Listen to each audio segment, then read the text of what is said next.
अस्सलामुअलैकुम व्यूवर्स। आज हम बना रहे हैं सागूदाने के पकोड़े, जिसे महाराष्ट्र में सागूदाना वड़ा कहते हैं। बहुत ही लजीज और जायकेदार लगते हैं ये। हमने एक बड़ा प्याला सागूदाना लिया है और उसे धोकर भिगोने के लिए 1 कप पानी में रख दिया है। कुछ आलू लिए हैं, हमने उबाल दिए हैं और इसमें नमक नहीं डाला है और सागूदाने में भी भिगोने के वक्त नमक नहीं डाला है। सागूदाने हमारे भीगकर अच्छी तरह से फूल गए हैं। आलू हमने इसमें 1.5 लिया है। 1 चम्मच ज़ीरा डाल रहे हैं हम, और इसमें जाएगी लहसुन और हरी मिर्च पिसी हुई, जो कि बहुत बारीक और फाइन पिसी हुई नहीं होगी, दरदरी पिसी हुई चाहिए। चंद करी पत्ता लीव हम काट के डाल रहे हैं। अगर आप चाहें तो मोटा मोटा काटिए या चाहें तो छोटे बारीक काटिए। इसकी खुशबू इन पकोड़ों में बहुत ही बेहतरीन और जायका बहुत ही लजीज आता है। हमने 8 से 10 हरी मिर्चें ली हैं, आप चाहें तो कम कर सकते हैं।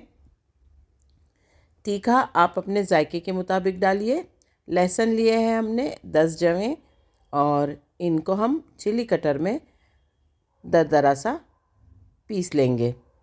हमें फ़ाइन पेस्ट नहीं चाहिए। अगर आप चाहें तो इसे मिक्सर में भी हल्का सा ग्राइंड करके निकाल सकते हैं, जो कि दरदरा सा पीस कर आपको इसका मसाला मिल जाएगा। हमने इसे चिली कटर में पीस लिया है और देखिए ये बहुत ही मोटा बारीक सा मसाला पीसकर हासिल होता है। ये हमारा लहसुन और हरी मिर्चों का पेस्ट हमें मिला है। कुछ मूंगफली ली है हमने, इसे भून कर डालते हैं कुछ लोग, और कुछ इसे कच्चा ही डालना पसंद करते हैं। तो हमने भुनी हुई नहीं बल्कि कच्ची मूंगफली इस्तेमाल की है। और ये 1 मुट्ठी भरकर हमने मूंगफली ली है और इसे भी हम दरदरा सा पीस लेंगे चिली कटर में ही।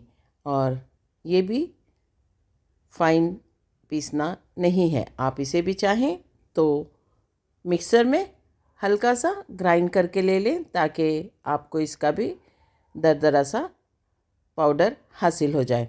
ये बहुत ज़रूरी चीज़ इसमें डलेगी, क्योंकि इसका भी जायका इन पकौड़ों में बहुत ही लजीज और लाजवाब लगता है। इसे हल्का हल्का हमने ग्राइंड कर लिया है। अब हरी मिर्चें, लहसुन और मूंगफली तीनों एक साथ हम मिला लेंगे हमारे भीगे हुए सागूदाने में। ये देखिए हमारी चिली कटर में तमाम मूंगफली पीसी जा चुकी है, और इन तीनों का हम चम्मच से अच्छी तरह से मिक्स कर लेंगे।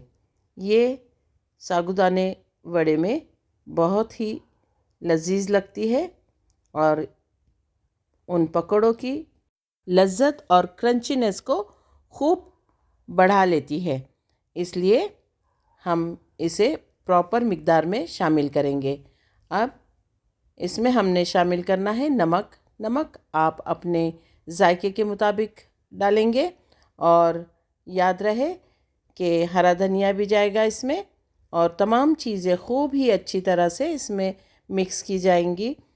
कोशिश ये करना है कि आलू बिल्कुल ही मैश करना नहीं है, छोटे छोटे से टुकड़े इसके बचे रहना चाहिए, जो कि इन पकौड़ों में जब आप इन्हें बनाएंगे अपने हथेलियों की मदद से तो साबित रहना चाहिए।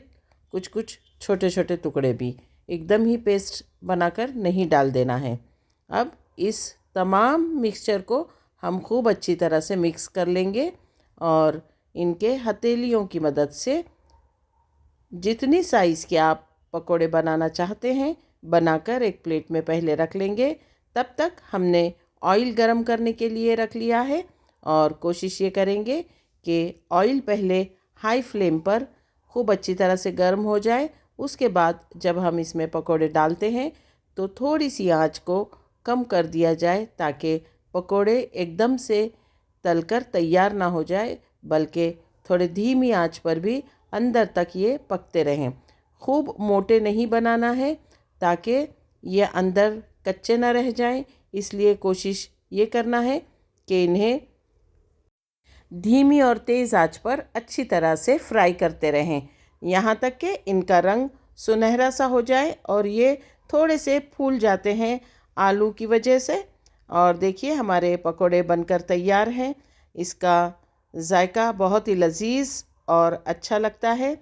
अल्लाह ताला आपके दस्तरखान पर बहुत सारी बरकतें और नेमतें अता फ़रमाए। अगर आपको ये रेसिपी पसंद आती है तो इसे लाइक कीजिए, शेयर कीजिए और आपकी दुआओं में याद रखिए।